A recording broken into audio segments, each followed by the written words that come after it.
We'll be hearing from the leaders of the four largest British parties in the Parliament, assessing the events of the past year and looking ahead to 2011 as well. Well, I'm joined by those four leaders. We have Martin Callanan, who was recently elected to lead the British Conservatives at the European Parliament.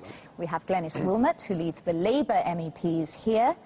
We have Fiona Hall, who is leader of the British Liberal Democrats, and Nigel Farage, who leads the UK Independence MEPs. Thanks all of you for joining me. Are you one of those that privately thinks that your Prime Minister went too far in accepting, for example, legislation on hedge fund managers, on financial supervisory bodies, even buckling and deserting that position for a freeze on the EU budget? Well, on most of those issues, of course, he had no choice because power has already been given away by Labour and by others in the past. These are all subject to qualified majority voting. All David Cameron could do was try to win friends, influence people and win the best deal for Britain in an admittedly bad lot, and I think he's done a very good job at that.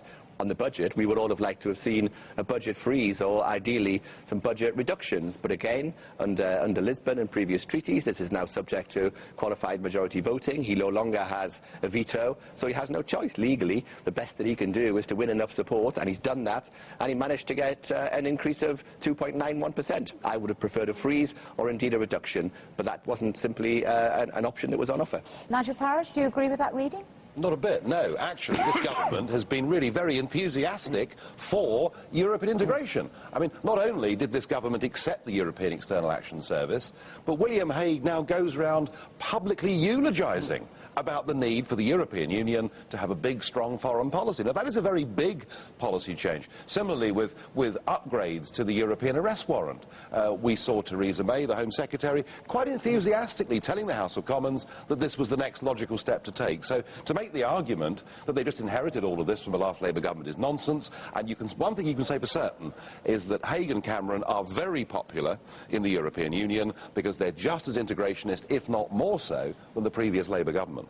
We are constantly building coalitions across all of the different groups. Often all the UK parties will vote together across the spectrum on an issue that's important to the UK. Often we work with Liberals, sometimes with Socialists, sometimes with Nigel's grouping, and to get agreement on any particular piece of legislation, or ideally to stop a piece of legislation, you have to build a coalition across the Parliament. So, you know, we talk to politicians across the whole spectrum. Everybody does, because it's the way the place works. You cannot argue that you're against integration when actively in that chamber your MEPs vote for integration every single time. And in particular, can I talk about the fact that since this coalition government came to power, we have agreed, we've signed on the dotted line for Britain's biggest industry, financial services, to now be 100% regulated by 3 new European authorities. That is one of the biggest economic integrationist moves we've seen since we joined the common market, and your party has enthusiastically supported it at every stage. We did not enthusiastically support it. You voted for it, you've supported it. We did not. We went in there. You voted for motions calling for directives on hedge funds. We had no choice but to negotiate on the subject because, again, it was subject to qualified majority voting, which is true. That's at the Council of Ministers. Forget that. It's subject to... But the problem is that your own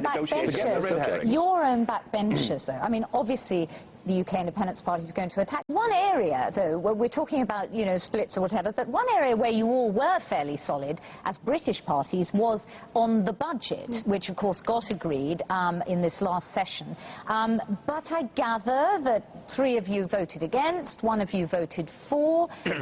How big an issue do you think this was, and how do you think it's going to develop in the next year, Nigel? Well, I mean, look, the form is, it doesn't actually matter how British MEPs vote on any issue because we can be outvoted, and here's another classic example. I think the fact is that at a time of austerity, at a time when the public across every country in Europe are perceiving cuts and rising unemployment, these institutions, with their own very, very dodgy accounts, which for the last 16 years have been queried by the auditors, once again are increasing the budget. It's gone up by 3%. I know some wanted it to be 6%, but, you know, this juggernaut just keeps on rolling. And I think money, the currency partly, but the sheer cost of the European Union is going to become a much bigger issue in British politics over the next 5 years, because we're going to see issues like the rebate, which Mr. Blair signed away, really beginning to kick in.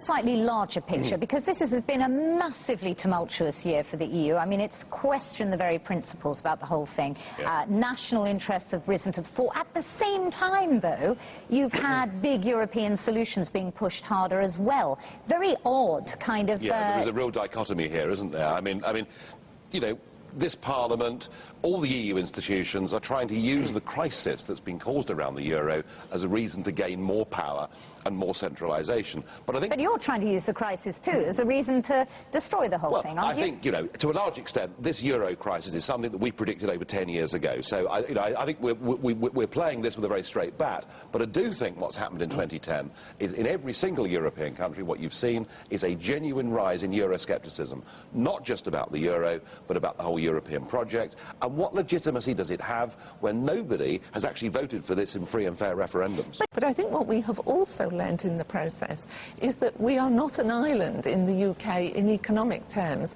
and we may not be in the euro, but our banks are very involved and intertwined with the financial affairs in Ireland. And so what the stability of the eurozone, whether Nigel likes it or not politically, is actually important for the UK as well. But I don't think it's going to work for you, because actually what we're doing by appearing to help countries like Ireland and Greece, we're actually keeping them trapped for longer inside a system from which inevitably they're going to break out. This can't work. The North and South in Europe cannot be together in one monetary union. That's pragmatism. We're not. You know, what happens in the Eurozone has a massive effect, and that's why the government is doing what they can to help Ireland. I mean, there's no doubt they're bailing Ireland out.